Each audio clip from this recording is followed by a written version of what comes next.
గురువాయూరు శ్రీకృష్ణ మందిరము కేరళ రాష్ట్రంలోని త్రిశూర్ జిల్లా గురువాయూరు పట్టణంలో ఉంది. భూలోక వైకుంఠం అని పేరు ఈ ఆలయంకు. 108 దివ్య దేశాలలో ఒకటి. ఈ ఆలయంలో ఎక్కడా లేని విధంగా బీమా పథకం కింద ఏడాదికి 50 లక్షలు కట్టి ఆలయ సంపదతో పాటు అక్కడ పనిచేసే ఉద్యోగులకు, దేవుని నగలకు, గుడిలోని 63 ఏనుగులకు, ఆవులకు ఈ బీమా సదుపాయం వర్తిస్తుంది.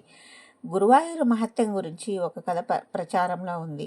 అది ఏమిటి అంటే, తన తండ్రి పరీక్షిత్ మహారాజు మరణానికి కారణమైన తక్షకుడితో సహా ప్రపంచంలోని అన్ని పాములను నాశనం చేయడానికి జనమేజయుడు ఒక యాగం నిర్వహిస్తే, ఆ యాగంలో లక్షలాది పాములు అగ్నికి ఆహుతైపోతాయి.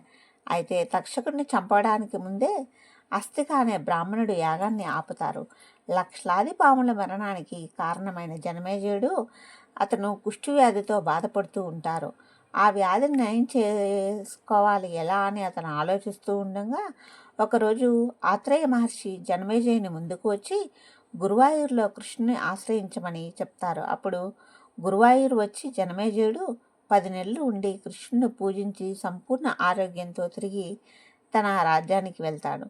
అలాగే ఇక్కడ ప్రతిరోజు ఉదయం శివేలి అని జరుపుతారు.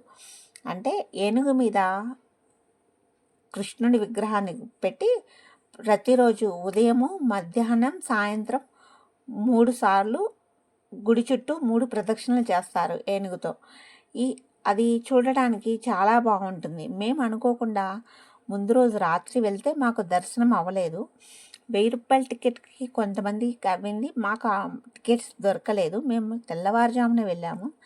తెల్లవారుజామున వెళ్ళినా కూడా చాలా రద్దీగా ఉంది. ఎంత క్యూ లైన్ ఉంది అంటే చాలా క్యూ లైన్ ఉంది. ఆ క్యూ లైన్ అంతా ఇప్పుడు మనం చూస్తున్నది ఈ వీడియోలో ఉన్న ఆ లైన్ అంతా దర్శనానికి భక్తులు కూర్చున్న లైన్ అన్నమాట. అది ఈ లైన్ అంతా దాటుకొని దర్శనం చేసుకునేసరికి తెల్లారిపోయింది. అప్పుడు ఈ ఊరేగింపు జరుగుతుంది. ఏనుగు మీద స్వామివారిని కూర్చోబెట్టిన ఊరేగింపు. అనుకోకుండా మేము అలా చూసే అదృష్టం మాకు కలిగింది. అలా మేము కూడా ఏనుగుతో పాటు 3 సార్లు మేము కూడా తిరిగామన్నమాట గుడి చుట్టూ.